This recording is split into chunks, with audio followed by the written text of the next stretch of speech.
Paul, thanks so much for being here. Yeah. I really appreciate you coming out. No problem. For people that don't know who you are, Yes. how would you describe yourself? Who are you and what do you do? I am a developer advocate on the Chrome team right now, and so I kind of focus on, that encompasses a lot, but I focus on everything that I can do to make it better to create compelling content for the web.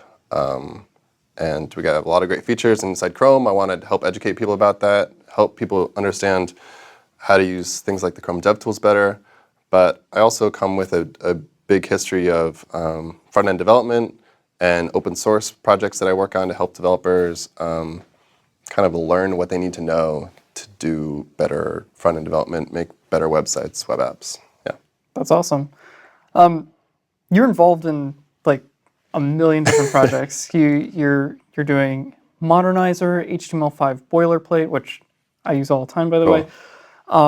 You've been on the jQuery team, and you've made all these really handy tools for front-end devs.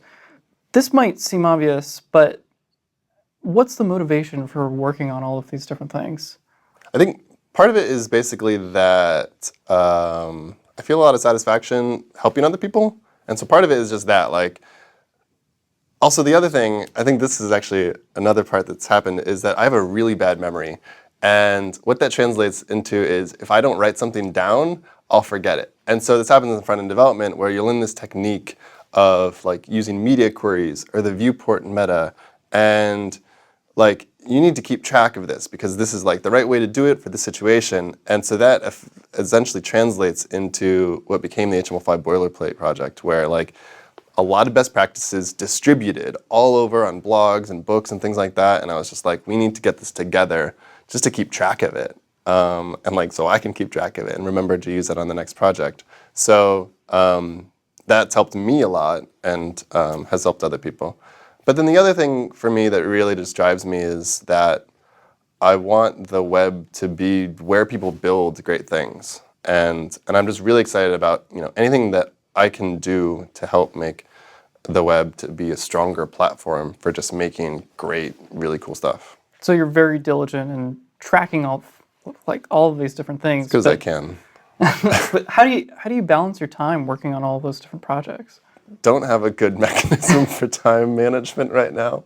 I use a really cool tool called Workflowy, which is a super enhanced to-do nested list app. It's really cool, but I set up priorities for myself kind of on a quarterly basis and try and get them.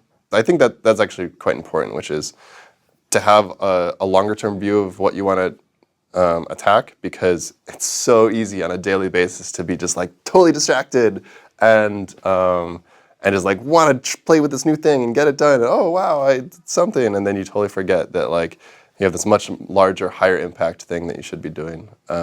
So it's hard, and I'm still really bad at time management, but I'm working on it. No, I know what you mean. I mean, with being involved with so many different projects, I guess you kind of have to keep a big picture view as to what all those things are working towards. Yeah, and what the priorities are, yeah. Cool.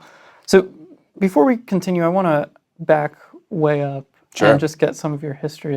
Where did you grow up and what were you into? Sure. So I'm from Western Massachusetts and Connecticut. So I'm from New England, where we say wicked. It's wicked cool. Wicked. And I was into music. I was in the marching band. I played the tuba. I was into drama, so I was a band and drama kid in high school. I was really into music, and in fact, the first time that I really got going online was I created a music blog, and this was I put it out in 2004, and I thought I was so late to the music blog scene, but it turned out that I was one of the first 50 or so. Having that environment where I had a website that had a lot of traffic, and I could play with the design and experiment and get a lot of feedback on what how people liked it. That was one of the first times when I was really just this front-end development thing's a lot of fun. So that's kind of when you first became interested in the web and technology? I mean, that was when I was this could definitely be full-time. I mean, I'd been playing with websites and back when IE4 came out, they did this really cool marketing campaign. This is when like the DHTML term arrived. And so they had this marketing campaign where they rented out all these movie theaters across the US and invited a bunch of developers. And I went and I got free popcorn and a free t-shirt and a free like Windows 95 install CD. And they showed about what you could do in IE4. And it was amazing. Like so many great features came out then. And so that was like when I was like, this interest of mine is like, there's cool stuff in here. And eventually like quieted down. I went to college. But after that, everything picked back up again. So did you go to school for this stuff? I went to school I got a degree in technical communications. I don't actually know, like, I really do wish that there was more university level coverage for web development.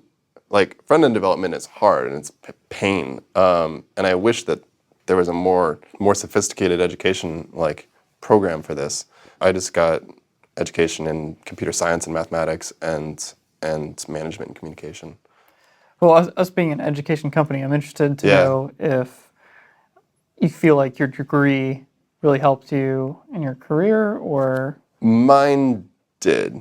And I think these days, having a computer science background has a very direct effect. I wouldn't say like 5 years ago, computer science would help in web development. But nowadays, especially on the client side, there's so much logic there. Like you start out, you're writing jQuery, things are going good, you're translating, you're writing larger applications. It's getting complicated. It's getting real complicated. And a background in computer science lays a lot of the groundwork so that you're not making stupid mistakes and taking 4 months to learn how you should have done things. And so computer science has a big influence on where the trajectory of front-end development is going, for sure. Cool. Well, I think a big challenge that's facing people coming out of college today is just how to make the transition to a career and not just kind of hopping from job to job or being unemployed. How did you make that transition? Were you just kind of in an internship and it was a really natural progression, or did you? Yeah, I started out, I was doing some marketing for a stationery company that made like wedding invitations, birth announcements. And it wasn't even starting out web stuff. I was creating a mail merge Word document, and then we were using that to fax blast all of our customers. And I was customizing the mail merge to be like depending on the customer, and it was all this logic inside Word. It was awesome. And that transitioned just within that job into working on their e-commerce presence. And so that was good. I think for most people, having something that you can develop on your own. So in my case, I had my music blog, but I think having your own web presence, whether it's a blog, I think blogging is really good. Blogging what you're learning is extremely smart. And having that place where you can kind of iterate and play around. So when you see a new feature come out, like you're reading a site and they talk about some new CSS3 feature or something, like make a demo with it, kind of explore it. Put it up on CodePen. Like, there's a lot of communities now that are just kind of like encouraging and let you kind of explore things, get feedback. Having a social community that you can kind of talk to and explore your own, professional development with. I had one, and it's just been very like, it's a very smart way to go about things. Yeah. So what first attracted you then to front-end development specifically? Because you're making a blog. Did you do that in like WordPress or something? Yeah, it was WordPress. Okay. I mean, why aren't you, say, like a Ruby or PHP developer, for example? Yeah, so for me, the thing that really rocks about front-end is that you're building the interface. And not only are you building the interface, and you can make decisions around how the interactions are, but you're also getting feedback from its users and from the customers. And like the thing that they're touching, their cursor is going over what you've created. And you're basically in a position where you can define the style of interaction and the quality of the user experience. Other people can work on how fast it responds and like a really strong infrastructure. But the UI is just like very sexy to me. So it's kind of about that instant gratification then. The instant gratification and the feedback cycle of like, I'm creating the interface, they're using it, they can love it, they can be delighted by it, or or they can hate it when I apply a lot of text shadow to it and make it hard to read or something. I don't know. Sure, Yeah. sure. So I want to talk about HTML5 Boilerplate for a little bit because I'm personally interested in it. I think it's a really amazing project for people that are just starting out in web design and web development. And I think there's a lot more that goes into it than people might realize. Yeah.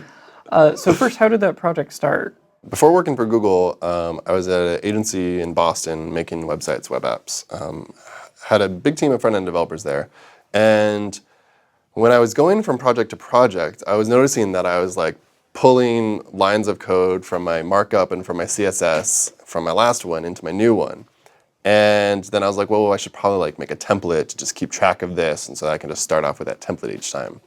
And that's the original genesis, was just like I needed to keep track of all this stuff and move it forward from project to project.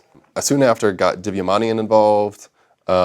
We put out a 1.0 just to see what everyone else thought. And immediately it was really great because inside HTML5 Boilerplate is a bunch of like techniques, right? And one of the things that is kind of continued up until a little bit ago is basically having inline documentation. And you see a technique and you can instantly see the website where that was like birthed, and someone can justify exactly why this is important. And so it's kind of serving as an education tool. But you can kind of understand why everything is in here. So what happened is we put this out there, and immediately like we got a lot of feedback over on GitHub where we open sourced.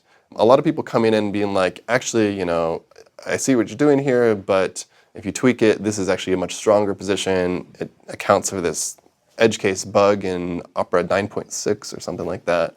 Every character inside HTML5 Boilerplate has had a lot of discussion around it. And so everything that you see is the result of extensive conversations that have included like some of the best front-end developers in the industry. And you can go and look back at all those past conversations in the old issues on GitHub. The commits in the project, the log messages have very like descriptive explanations of why we're doing this. Like it's very well justified in kind of why all these decisions are very strong as a baseline for starting your web project. Yeah. Cool. I think when beginning developers look at HTML5 Boilerplate for the first got a time, lot. they're just like, whoa, like, well, Yeah. what's all this weird code? So let's talk about that a little bit. I mean, from the top, like, what are all those IE conditional comments? Because that's the Yeah. first thing people see. Yeah. So the IE conditional comments, they don't look great. They look kind of nasty. It's like sometimes you want your markup to just look svelte and sexy and just like minimal, and I love doing that as well. Inevitably, when you're developing, so this is not so much a problem for IE6 and IE7, which have basically no market share anymore. IE8's definitely still around. But it's been the case where they have actual CSS bugs in their implementation. And you can use CSS hacks, like kind of syntax hacks, to target them and change the width or something and change the padding to make your layout work and to fix those bugs. But using undocumented CSS hacks it doesn't allow you to communicate well with your team. And when you're working in a group, you want everyone to read the code and understand. So the conditional comments provide kind of a first-class way that was provided by IE, luckily, to specifically target these browsers with CSS styles that affect just IE7 and just IE8, or a combination thereof. And it's tricky because that's just provided for you for free in the boilerplate, but I do think that you do want to try as hard as you can to avoid vendor-specific styles. And a lot of times just setting explicit dimensions, width and height on an element will let you avoid doing that. And so you should try and go as long as you can without specifying specific browsers. But it is there when you need it, and it helps a lot. There's plenty more in boilerplate that we could talk about. There's like, I've heard you talk about all the weirdness of car sets. Yes. There's Chrome frame, modernizer, setting the viewport, and so on. What's your favorite feature, and what do you think is the most interesting thing that's there? I found this on Ajaxian a long time ago, and now if on Stack Overflow, there's a great question called the hidden features of HTML, and I submitted it a long time ago, and it's the highest voted, and it's in HTML5 Boilerplate, and this is the protocol relative URL. So down at the bottom, when we include jQuery, we pull it in from the Google CDN, but the script source is equal to /Ajax googleapis.com stuff.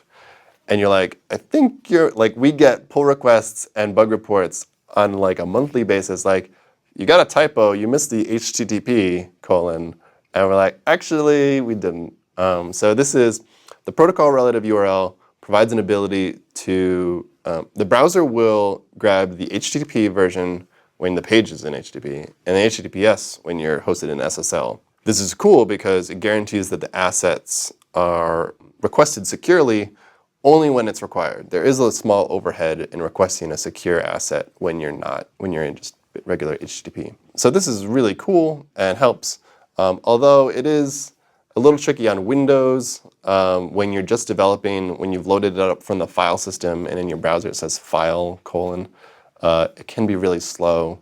If you use a local development server, however, you don't have that problem. So I think the feature is really awesome, and that's probably one of my more favorite things. Yeah, no, it's crazy you brought that up because I was just looking at that the other day, trying to figure out wait, what happened here? Exactly. It's kind of amazing to me just how much goes into a supposedly vanilla web page. I mean, it's called boilerplate, right? Yeah. So it seems like it should only be the most basic things that you need, but there's a lot there. Do you think the job of a front-end developer has become a lot more complicated in recent years? And is that a good or a bad thing? Well, there's two things happening at the same time. One of which is that age-old legacy browsers are on the decline. IE6 is dead. If you look at market share numbers, IE6 is dead. IE7 has under 1%, actually just about 1%. IE8's really strong, but still, that's improving. A lot of front-end developers' pain has been the old browsers that haven't kept up with not only fixes but features that we want to use. So that part's getting easier. But at the same point, the last 3 years have brought an enormous amount of features to browsers that we now get to incorporate and figure out the best way to incorporate. So for instance, if you're using a CSS transition, do you use that CSS transition and just let it fall back if it's not supported by the browser? I recommend you do. But you could choose to feature detect it with Modernizer and then use jQuery to animate the same general transition. And so figuring out kind of your fallback scenario is a little tough. A little bit ago, a few of us put out a site called HTML5 Please, which aims to provide a bit more guidance for all this stuff. So basically, you get to look up for every feature, all the new stuff, you get to look up exactly what is probably the best way to handle this for a cross-browser scenario where you might not have support everywhere. Should you use a polyfill script to enable that feature in an old browser? Or should you just let it fall back? Or is there some in-between state that is probably the best way? Finding that is tricky, but I think there's more and more resources out there that help. It seems like this is something that's unique to the nature of web development, where you have to come up with these fallbacks for all of these different browsers coming out. Do you think it'll always be that way, or do you think we'll hit some point where things are pretty stable and web development is just kind of a little bit more static? Well, so if we got to that point, then that would essentially indicate that there's not any groundbreaking new features being added. And I kind of don't want to be there, right? At the same time, I don't like having to send a bunch of polyfills at older browsers, and just testing and worrying about that. So yeah, that's getting really complicated and messy, and managing the various states. If you think about kind of the old state of all browsers must look, the experience must look the same in all browsers, to the new one, which is we feature detect, we find out what we can provide, and there's a lot of combinations of how your site looks, and then you bring in responsive design and it's changing. So from a capability and feature perspective, it's different. From a viewport size, it's a different experience. And when you've built a site and you're testing it to make sure that everything is right, there's a lot of combinations to look through. Here, the most important things are choosing features to use where the fallback scenario is you kind of forget about it. Like if a browser doesn't have border radius or CSS transitions, that's probably okay. Right. A lot of these just kind of enhance. And the other part is that I think we could actually, as a community, do better to help encourage our users to be using browsers that we specifically want to support. And that helps our job, and it helps them.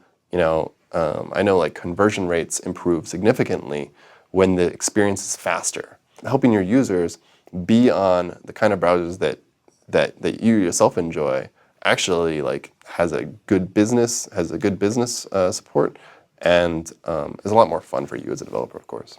There's so many steps that are involved in front-end development at this point. And this is something that you were blogging about recently, where you said the tool chain is kind of a little bit overwhelming. There's so many steps and there's so many different tools and techniques to deal with each one of them. Yeah. Do you think there's a need to simplify that and try to bundle all that together? Or what are your thoughts on that? Because I feel like the barrier to entry is just really high for somebody that's new to it. Yeah. So it's tricky. There's a lot going on. And yeah, it's a lot to absorb. I've recently been working with Ade Asmani and some other people inside the web development community to put out a project called Yeoman. And this project is about putting together a lot of tools that help you build better web apps.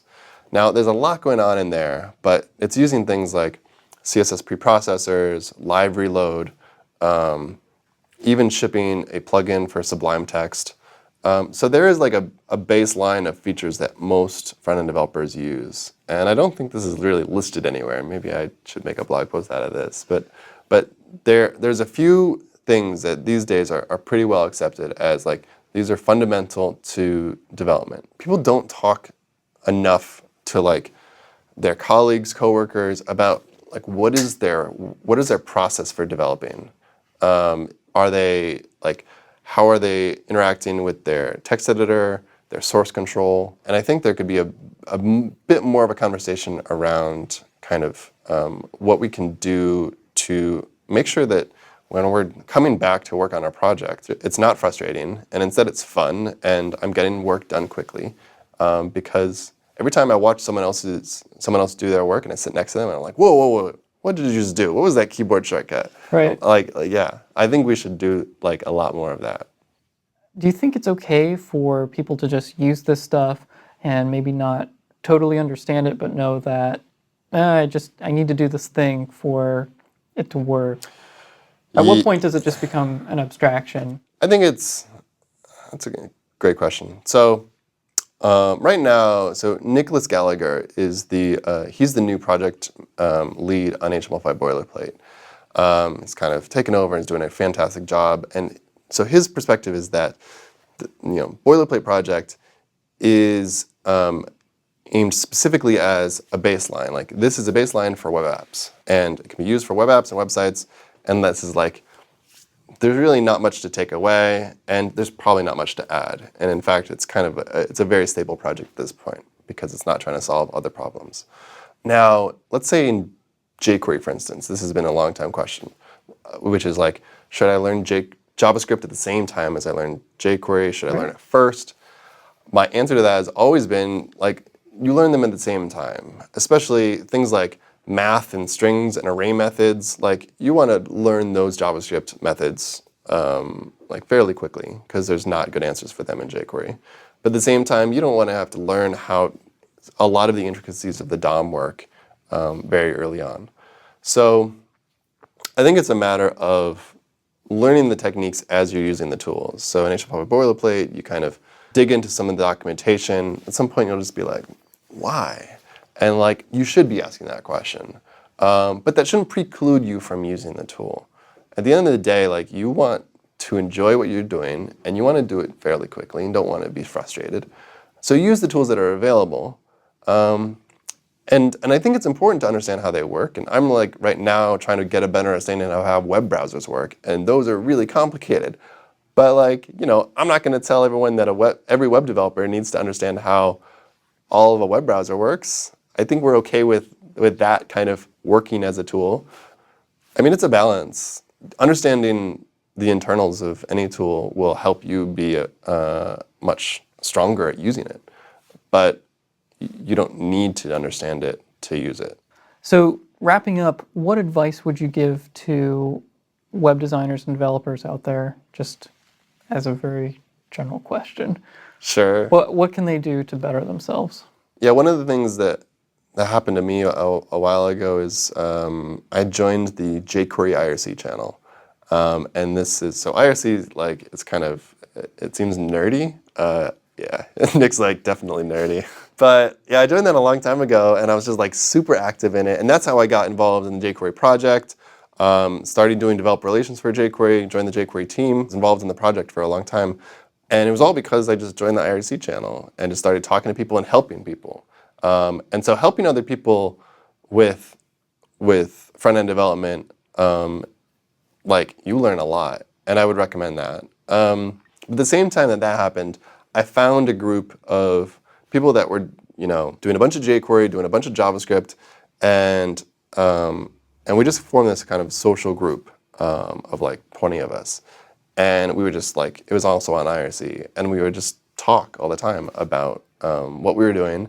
And this just kind of led to, there was a little bit of competitiveness, but a lot of cooperation. We would work on projects together. Things like movethewebforward.org and HTML5 Please have come out of this group. And so having like, so that you're not just like alone and without a mentor. Like, it's great to have a social group where you don't feel like completely inferior to everyone around you and can kind of support each other. And then the last part of this is really just to be able to have fun while you're learning. And I think part of that is creating little demos and experiments for yourself. Doing that will give you more experience with cool features and things that you want to explore, and help you feel more confident when you like propose to your boss, really we should do it this way. Like, why? And you'll be like, well, I've actually done some work with this, and it's not as bad or scary as you think, and I don't know, it'll all work out. That's the advice that I always give to people, is just do cool stuff and share it with other people. Yeah, absolutely. Awesome, cool. Well, thanks so much for being here, Yes, Paul. yeah, it's great. Really appreciate it. Cool, thanks.